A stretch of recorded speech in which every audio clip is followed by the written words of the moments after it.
Hey everybody, welcome back to another episode of Cade Cave. Today we're going to be doing a playthrough of Song of the Deep. This game is really cool. I played through it a little bit already, just to kind of get the feel of it and see how it was going to do for a playthrough. Let me see here. This music's a little bit loud. Turn that down. Alright, so we're going to do a new game so you guys can experience everything. But I didn't get very far in my first playthrough anyways. Erase my progress. Yeah, it's fine. And because I'm a noob, I'm going to go beginner.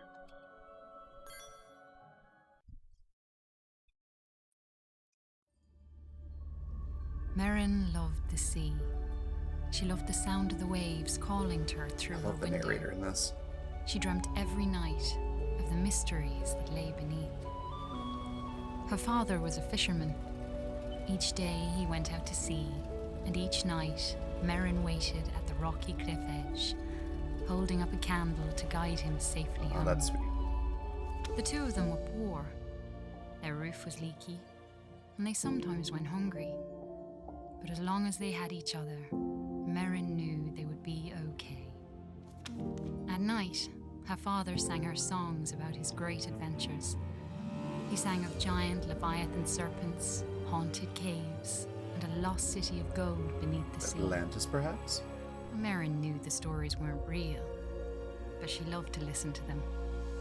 She drifted off to sleep, imagining the wonders of the world below. And her life continued that way, simply and happily. Until one night, her father didn't return. Yeah, that's the sad part. Meryn held up her candle at the cliff's edge all through the night, staring out at the empty sea. She shivered in the cold wind as she watched for him all the next day. Her eyes welled with tears as night fell again and there was still no sign of her father. At last, she collapsed into sleep. In her dreams, she saw him, trapped deep beneath the sea, calling to her for help. She awoke with a jolt. A desperate and dangerous plan was already forming in her head. Which is pretty badass if she you took scraps of really metal think and about wood it. her father had caught in his nets and pieced them together. She hammered and bolted, she measured and sawed. And before the sun had set, she had built a tiny, rickety submarine. With trembling hands, she squeezed inside and dove down beneath the waves to search for her father. So there's the opening sequence. I was rather impressed by it. The gameplay itself is really fun. It's very simple, but it has this very sort of epic feel to it.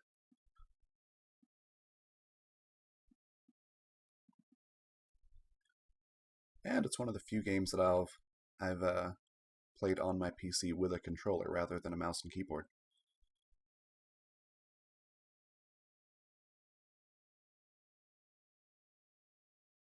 Loading screens do take a little bit, though.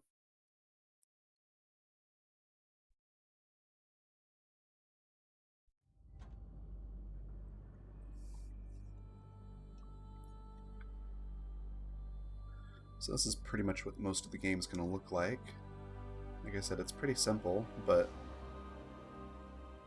the depth that the background has is pretty amazing. Actually reminds me a lot of Echo the Dolphin from way back in the day. The world beneath the waves shimmered with mystery. Glow-kelp bulbs lit up around her as she passed by.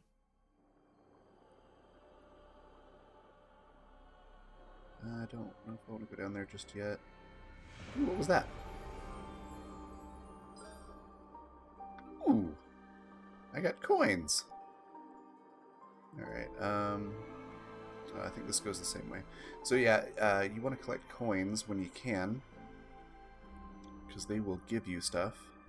Meryn spotted some odd-looking old coins. Later, that's how you upgrade your submarine. Maybe her father would know where they were from.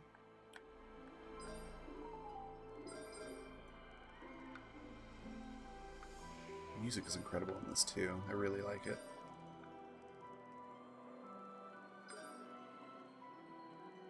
Grabbing up the coins. That is one annoying thing that you have to contend with later a lot, is these currents. So like right now I can't go back up there because the current's just too strong. But eventually you'll upgrade your sub and everything. An eerie light flickered and danced on the sea floor, like an underwater fire. Her father once told her about a mysterious, living energy called Tyne. Could that have been a Tyne wellspring? And that's basically your save points. I don't have anything yet that I can do other than just move. But yeah, the coins are how you'll be able to buy upgrades later. Oh crap. No! This one's a little annoying. Gotta time it just right.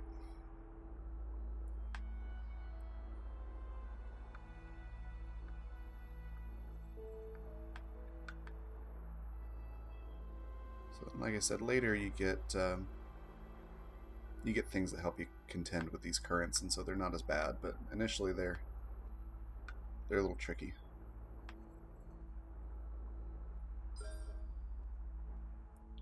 I want to say I need around 45 or 50 coins for the first upgrade.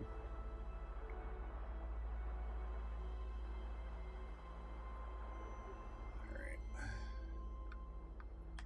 Come on. That. And then I think I just need to go to the one on the bottom. A seahorse made of clockwork gears darted out of the way as Merrin approached. She wondered who could have built such a curious creature.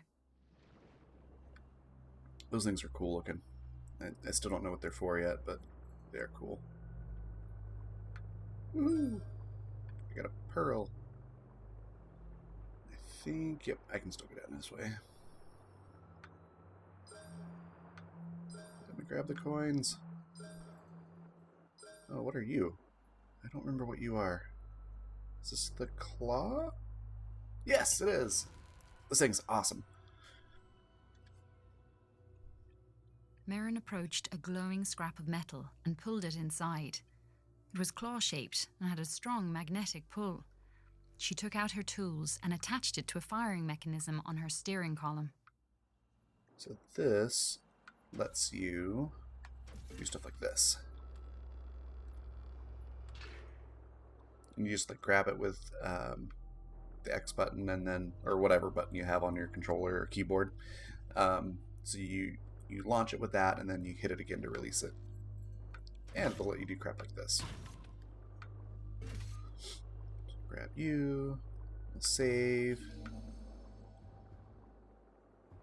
Merrin spotted shock nettles ahead of her. She had to be cautious, as the hostile creatures would attack her on sight. There definitely are things in here that will try to kill you. But you can throw stuff with your claw, which is really cool. You can also just bop them. Ouch! Take that, stupid jellyfish.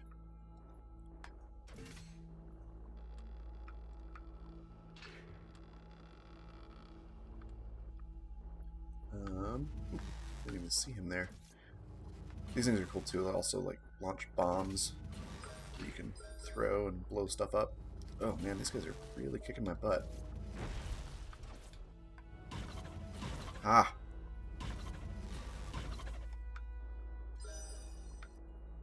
Okay. Okay, that's too strong for me to blow up right now, which is why we need the bomb. Oh crap. Oh crap. And they're a little tricky to figure out with like how much speed do you have to have when you're throwing it to get it to go the right distance that you want. Excuse me.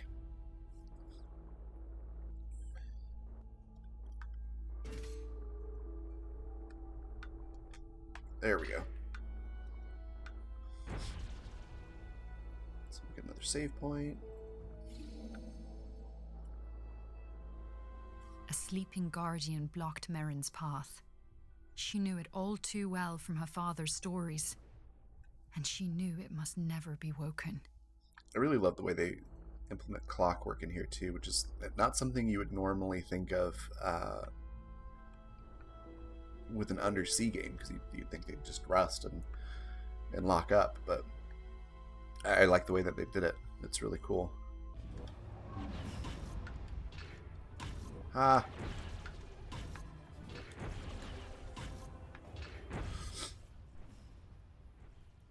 According to her father, the Guardians had been built by ancient undersea explorers called the Fomori. Merrin always thought the Fomori were a myth. Now she wondered if her father's other stories might be true. I'm going to check up here real quick before I go down there. See if there's anything that I'm missing. Ooh, coins. I had a feeling there might be something up here. I didn't explore over here last time. I just went straight through the Guardian Gate. That's off the screen.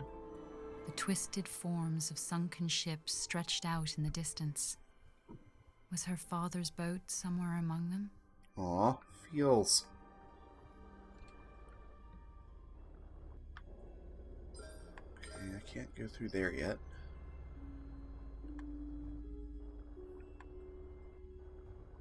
Undying Caves. Oh, these things are cool too. Like you have to complete the statue. The old statue reminded her of her father's lullabies about the brave and beautiful Merrows. So yeah, you have to complete the statues to open up certain doors. Which becomes challenging eventually, because you'll have to hunt down the missing piece.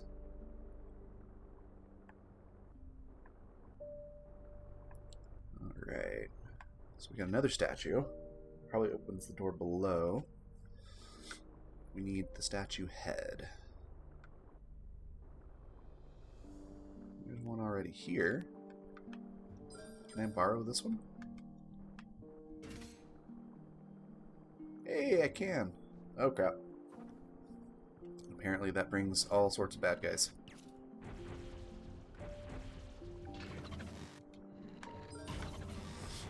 These guys are annoying because they will shoot these little spikes at you.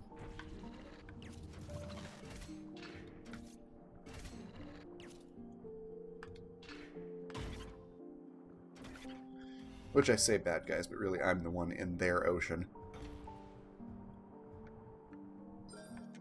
Seems kind of a douchey thing to say they're the bad guys, I guess. And I've never seen a starfish in here before. I don't know what they do.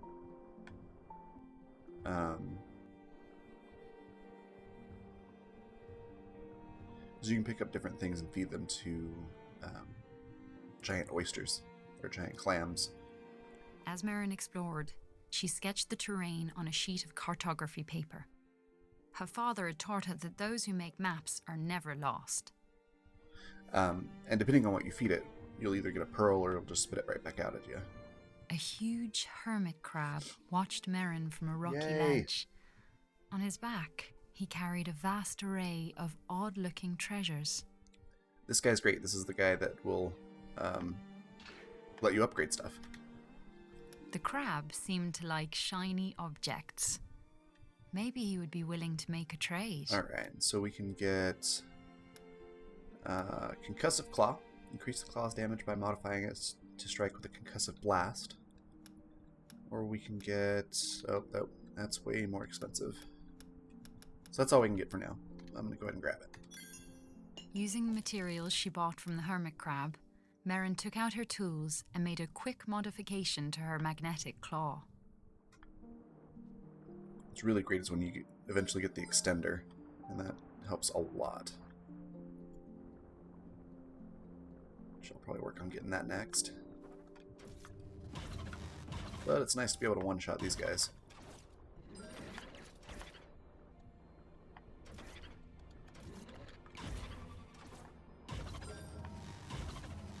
Aha!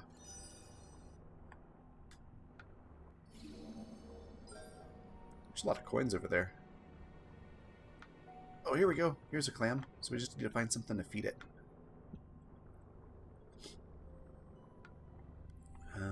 Let's see if this one likes conch shells.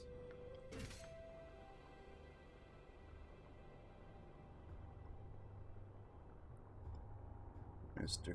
Clammy.